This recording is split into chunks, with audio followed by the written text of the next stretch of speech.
So are we just going to let the mob win or what? The Democrat media conglomerate is misusing what happened on Capitol Hill last week to punish those who disagree with them, and they're controlling free speech. But it's not just Donald Trump that they're after, it's us. I'm David Fiorazzo, and this is Christ and Culture.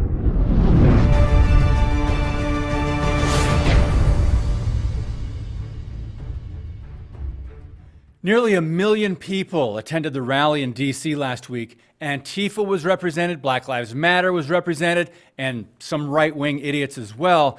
But the chaos and the violence that took place was all blamed on the entire conservative movement, as well as the president for allegedly instigating those who stormed the Capitol.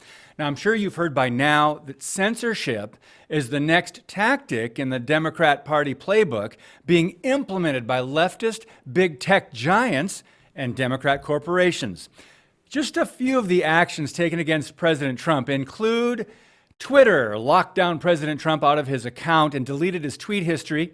Facebook locked Trump's page and Instagram account.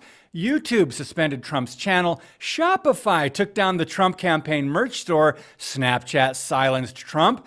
PayPal and GoFundMe deactivated accounts that raised money for the president. Payment processing service Stripe will no longer handle transactions made on the president's campaign website. And others that have denounced the president or stopped payments include American Express, JP Morgan Chase, Citigroup, Visa, and the list keeps growing. But what does this have to do with us, you might ask? The left has demanded the president's removal from office. They've been contesting the 2016 election for 4 years, and now they apparently want to punish anyone affiliated with Trump or those who have supported him. People have been fired from jobs. Censorship is ramping up, as well as economic warfare against conservative, patriotic, or Republican-owned businesses. Pelosi, Biden, Harris, Schumer, AOC, and the Obamas, along with the major networks and the usual activists on CNN and MSNBC, keep adding fuel to the fire of division and hatred of the president. And if you missed this from last week, check out this ABC News tweet from political director Rick Klein. He said, "Trump will be an ex-president in 13 days. The fact is that getting rid of Trump is the easy part. Cleansing the movement he commands is going to be something else." Cleansing the movement? What does he mean by that? Getting rid of what? Patriotism, Christianity, nationalism, Republicans, America first, people in flyover country? Who is he talking about cleansing? How about this? St. Louis Democrat Representative Cori Bush introduced a resolution to expel those who backed Trump or who opposed the controversial election results. Last week, she tweeted this: "I believe the Republican members of Congress who have incited this domestic terror attack through their attempts to overturn the election must face consequences. They have broken their sacred oath of office."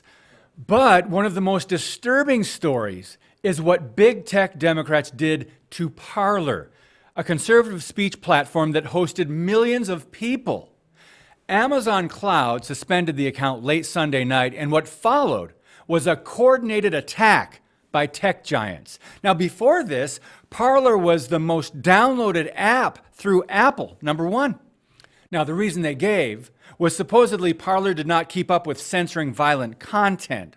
Many on the left, including Colin Kaepernick and Kamala Harris, urged the rioting to continue last year during BLM protests. The double standards and the media hypocrisy are glaring as usual. The censorship came after a group called Amazon Employees for Climate Justice demanded Amazon do whatever it can to get Parler off the internet. Now, as you know, Amazon is owned by the world's second richest man, Jeff Bezos, owner of the leftist rag, The Washington Post. But late Sunday night, Parler CEO John Matz he said this in a statement: "What they are doing is unprecedented, unfounded, and absolutely disgusting. This is a battle against all of us, liberals, conservatives, atheists, Christians, black, white, etc. They want to keep their monopoly over speech. They want us fighting. They don't want us working together. They don't want us working with each other. They want us hating one another, end quote. Now, Mark Zuckerberg, by the way, gave hundreds of millions of dollars to left-wing groups to prevent Trump from being reelected. So Monday, social media giant Facebook said it is removing Stop the Steal content from Facebook, Instagram, claiming that such language might include or incite violence.